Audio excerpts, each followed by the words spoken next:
আমরা মেয়েরা অনেকটা মোমবাতির মতো, নিজেরা গলে গিয়ে চারিদিকটা উজ্জ্বল, আলোকিত আর সুগন্ধি করে তুলি। ঠিক তেমনি দীর্ঘদিন অসুস্থতা থেকে উঠেছি বলে মনে হচ্ছে। দুধ চা ছেড়ে দেওয়ার পর আজ এই 4 দিন হলো পেটে কোনো ব্যথা বা অস্বস্তি কোনোটাই নেই, কোনো রকম কষ্ট পাচ্ছি না। তাই নতুন উদ্যমে সংসারের কাজে হাত লাগিয়েছি। মনে হচ্ছে কতদিন নিজের সংসারটাকে আপন করে গুছিয়ে সাজিয়ে নিইনি, কতদিন ওদের নিজের হাতে কিছু করে খাওয়াইনি।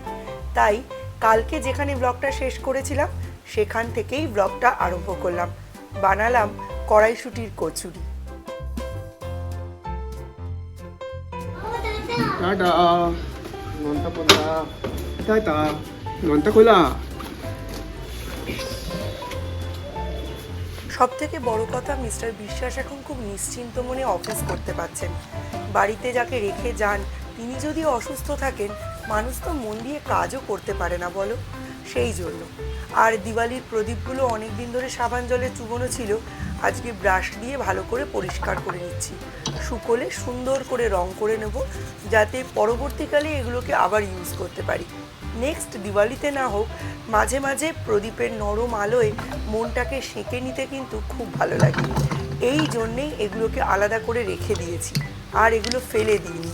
একটু পরেই সৌম্য সৌর্য দুজনেই উঠে যাবে, তাই তাড়াহুড়ো করা। জঙ্গলেই থাকে। কে? গ্র্যানি। গ্র্যানির হাউস এটা? গ্র্যানি জঙ্গলেই থাকে? হতে পারে। গ্র্যানি ভিডিও দেখা, জঙ্গলেই আছে।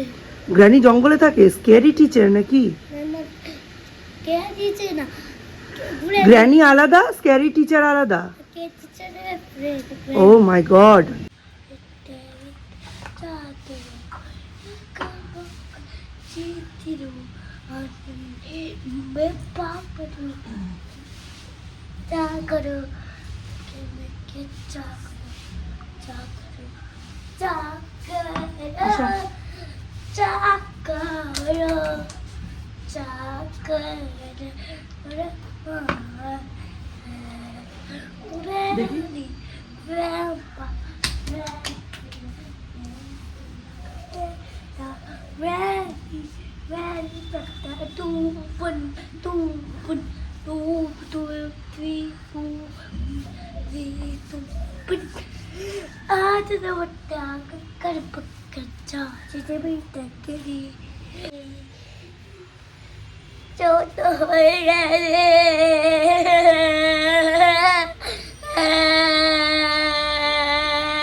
কি?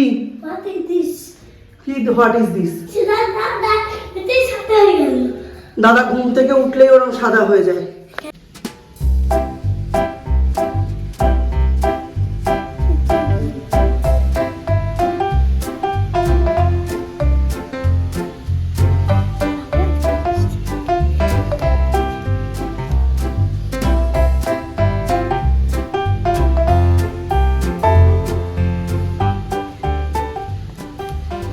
একটা ছোট বাচ্চাকে বড় করতে একটা মায়ের যে কত এনার্জি লাগে সেটা তো বলাই বাহুল্য। সেটা আমি বলবো, তারপর তোমরা বুঝবে।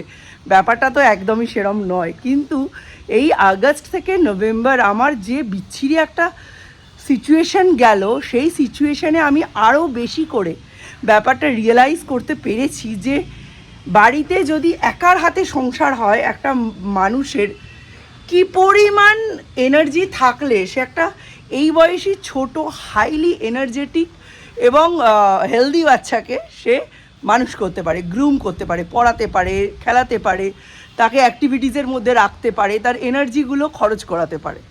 তো অগস্ট মাসে সৌর্যের জন্মদিনের পরপরই জানো আমি হসপিটালাইজড হয়েছিলাম। সেপ্টেম্বর মাসটায় একদিন কি দুদিন ছোট ছোট একটু আধটু ব্যথা ছিল।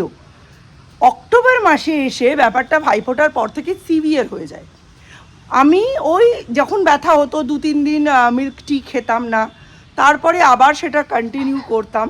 এবং স্পেশালি ঘুম থেকে উঠে সেই দুধ চিনি দিয়ে কড়া করে চায়ের থেকে দুধের পরিমাণ বেশি, তাতে হয় এলাচ নয় আদা, এরম। তো বুঝতেই পারছো, ইট টেস্ট লাইক হেভেন।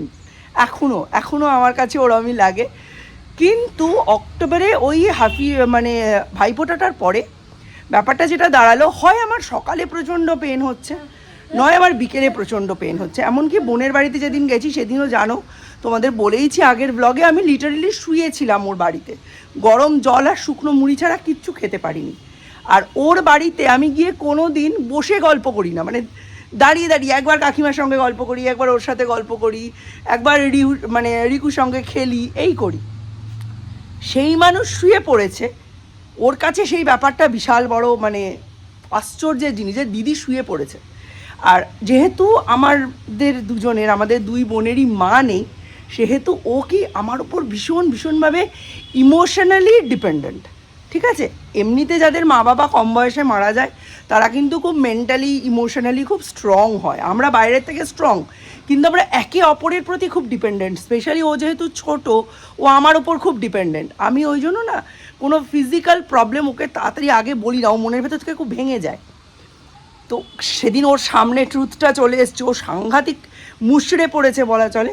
তারপরে এরম হলো, লিটারেলি আমি একতলায় গড়াগড়ি খেতাম, হয় সকালে নয় রাতে। আর গ্যাস হলেই আমার যেহেতু 3টে কাটাই একদম লোয়ার অ্যাবে, ওখানটা ফুলে যেত, ইউটেরাসটা বাইরের দিকে, আমার প্রোট্রুডিং ইউটেরাস বাইরের দিকে বেরিয়ে আসতো এবং সাংঘাতিক রকমের পেন হতো। কাটা পাঁঠার মতো আমি ছটফট করেছি লাস্ট 15 days, হয় সকালে নয় বিকেলে। আমি এতটাই মেন্টালি ভেঙে পড়েছিলাম, এতটাই ডিস্টার্বড হয়ে গেছিলাম যে আমার these are the last days of my life, I can't survive any more. আমার সংসার জাস্ট ভেসে গেল। বড়টাকে যাও কিছু একটা করে দাঁড় করাতে পেরেছি খানিকটা, 11-12 হি ক্যান ম্যানেজ, বাট ছোটোটাকে আমি এই পৃথিবীতে এনে জাস্ট বিপদে ফেলে দিলাম।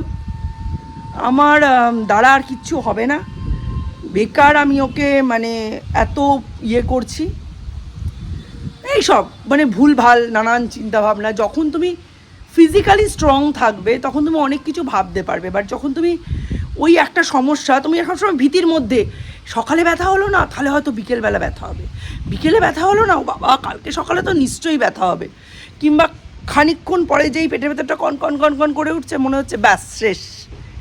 আজকের মধ্যে আমি লিটারেলি 2 দিনের রান্না বেশি করতাম প্রত্যেকটা দিন, কারণ আমি জানি আমার একবার ব্যথা শুরু হলে আমি আর উঠে দাঁড়াতে পারবো না, এবং সেই সময়টায় আমার ছেলে মেয়েদের বলতে হবে বাইরে থেকে হয় অর্ডার দিয়ে খাও, নয় বাড়ির খাবারটা গরম করে খাও।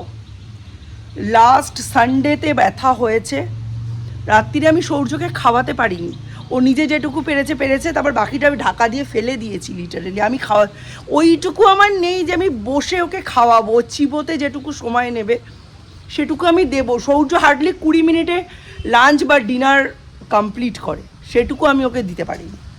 তো আমি তারপর সিদ্ধান্ত নিই দুধ চা আর নয়, বিশেষ করে মর্নিং টি একদম বাদ দিয়ে দিয়েছি। অ্যান্ড আই অ্যাম ফুললি ওকে, আমার এই 4 দিন কোনো ব্যথা নেই। কেমন লাগছে রোদে ঘুরে? ভালো লাগছে? বাও, আর একটু দৌড়ো, হেঁটে কি হবে? তুমি কি বাতের ব্যথাযুক্ত বয়স্ক ভদ্রলোক? আমি আর হাঁটতে পারছি না। হাঁটতে হবে না, দৌড়োতে হবে, একটু দৌড়ো দেখি। ওই বিসর্গয়ের ভুঁড়ো পেট হয়ে গেছে। কই বিসর্গয়ের ভুঁড়ো পেটটা? কোনটা?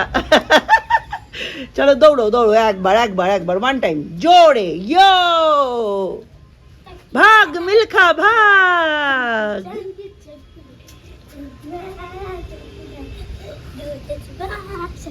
কি সুন্দর একটা ফুল ফুটেছে দেখো, ভাবছিলাম জল দিয়ে তারপর নিচে যাব। সৌম্য উঠে গেছে, সৌম্যকে চা দিতে হবে। চলো নিচে যাই, এখন আর হবে না জল দিতে আসা, পরে আসবো, কি আর করব। এখন বাজে 9:30, সৌর্যকে নিয়ে হয়তো আর ওঠা হবে না, ওই জন্য জলটা দিয়েই গেলাম। তবে ছাতে না জামা কাপড়গুলো আনার দরকার ছিল, জামা কাপড়গুলো নিচেই রয়ে গেল, কাঁচা হয়ে গেছে কাল রাতে। ওই কালারটা আমি কত কেউ বুঝে রেখেছি ডিলিট করিস নাকি? আমি না আর এই চারটা সৌর্য আই সহ্য কোনোদিন তো দাদাকে এসে বলিস না এই অঙ্কটা বুঝিয়ে দে। এই ওর এখন অঙ্ক আছে, ওর 1 2 1 থেকে 100 অবধি আছে, ওটাই তো ওর কাছে অঙ্ক। কোনোদিন তো বলতে পারে দাদা আমায় 50 থেকে 100 অবধি লিখিয়ে দে। প্লে স্টোরে প্লে স্টোর তো আসবে। আবার প্লে স্টোর শিখেছে। এখানে নেই। ছি ছি ছি ছি, আমার শখের রান্নাঘর নোংরা হয়েছে। শুধু এই পেটে ব্যথা এই সমস্ত করে, জানো, আর কোনো কারণ নেই। এবার এটা পরিষ্কার করবো, আগে শুকনো নোংরাগুলো একটু ঝেড়ে নিই তারপরে। যে এখন বেরিয়েছে রোদ পোহাতে, চান টান করে বললাম একেবারে পড়ে নে, মানে এখন আর পড়তে টড়তে বসবে না, এখন রোদ পোহাবে। কালকে অঙ্ক পরীক্ষা, কাজ টাজ দেওয়াই আছে, বসে করাতে হবে। কিন্তু তার আগে সৌম্য আর সৌর্য দুজনেই খেতে চেয়েছে পাস্তা। সৌর্যকে আজকে 9:30টার সময় স্নান করে দিয়েছি, তাড়াতাড়ি করে গরম জল টল করে পটি গেছিলো, স্নান করে দিয়েছি।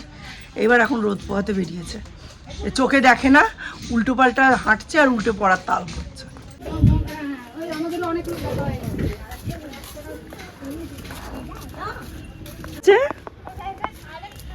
কি হয়েছে, কি বলছিস, আমি তো বুঝতে পারছি না।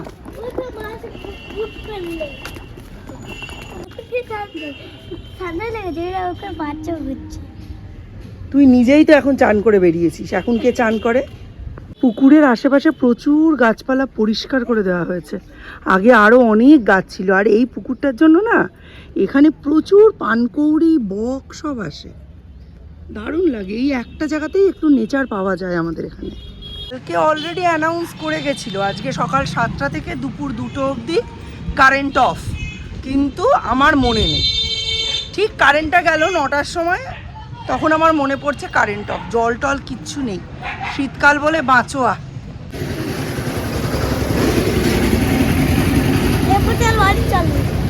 কিরম ব্যাক ব্রাশ করেছে দেখো। হ্যাঁ ট্রেকার।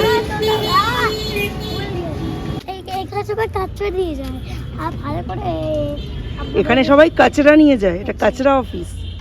এই কাচরাগুলো নিয়ে যায় বলেই তো আমাদের বাড়িটা পরিষ্কার থাকে, রাস্তাঘাট পরিষ্কার থাকে। তাহলে ওয়াশারম্যানদের কি বলে? এই যে যারা কাচরা নিয়ে যায় তাদের কি বলে? সোশ্যাল ওয়ার্কার, সমাজ বন্ধু, কি বলে কি বলে? হ্যাঁ কাচরা আছে, কাচরা পরিষ্কার করে বলেই তো আমাদের রাস্তাগুলো পরিষ্কার থাকে। তাই যারা কাচরা নিয়ে যায় তাদের কি বলে? Social worker. কি বলে? সোশ্যাল ওয়ার্কার নয়, সোশ্যাল ওয়ার্কার। সৌমিতা 250 ডালের বড়ি দিয়েছে, দেখো কি সুন্দর হয়েছে।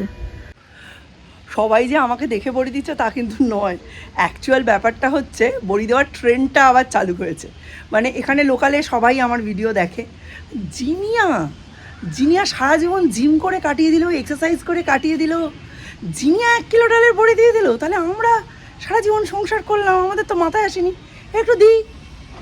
এইরকম কম্পিটিশান নয় কিন্তু, এটা কিন্তু কম্পিটিশান নয় যে আমার দেখে কাকিমা দিয়েছে বা আমায় দেখে সৌমিতা দিয়েছে, ব্যাপারটা কিন্তু তার নয়।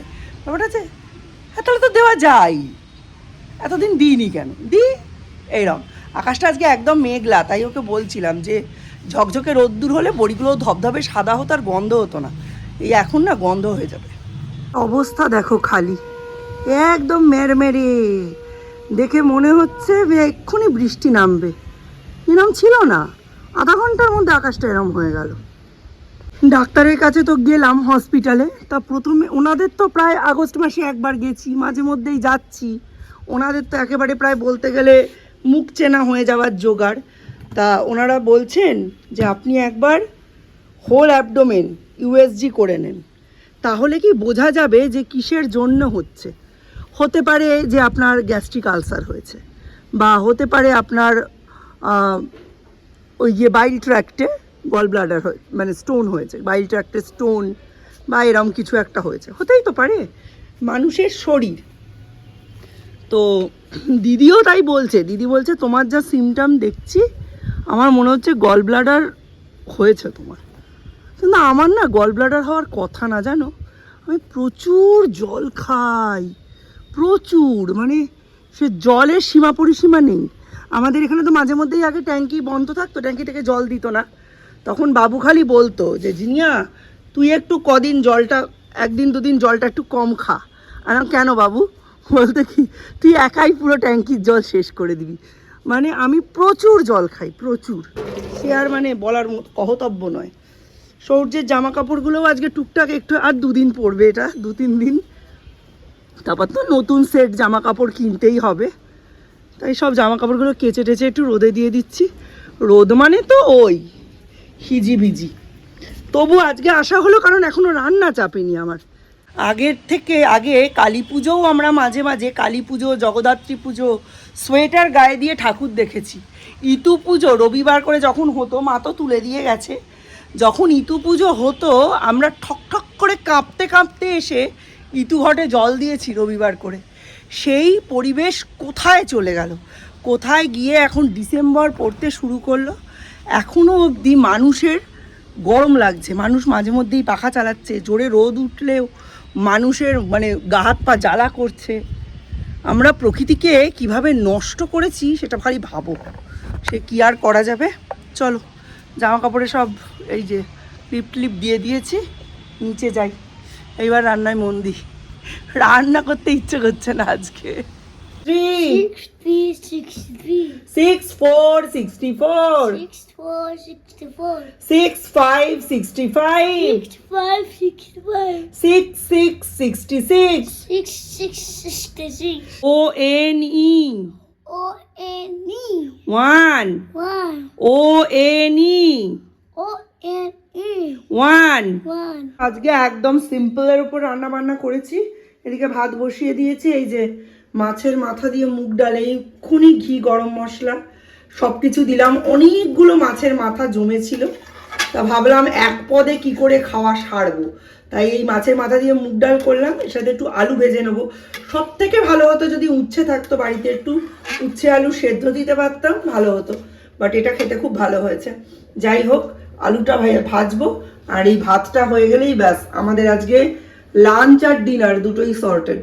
নিয়ে এসছি ভিটামিন এ অয়েল খাওয়াতে।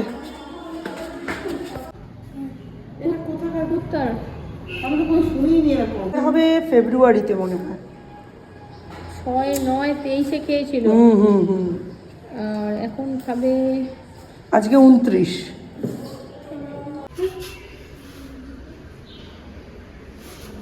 খেয়েছো? টেস্টি। এখন আমি আর সৌম্য বসে চা খাবো, আর সকালের যা রান্না আছে ওই রকমই রাতে সেম রান্নাই হবে। তো চলো, কালকে আবার পরীক্ষার দিন দেখা হচ্ছে নতুন একটা ব্লগে। ততক্ষণের জন্য tata, bye bye, good night. তুই কি মুড়ি চানাচুর খাবি নাকি? Check the mic and make sure it sound right, boys. মানুষকে শীতকালে মানে লিকার চা দিয়েছি, এই যে গরম, মানুষ কি করেছে, মানুষ বাটিতে চা ঢেলেছে, চা ঢেলে চালিয়েছে ফ্যান চালিয়ে ঠান্ডা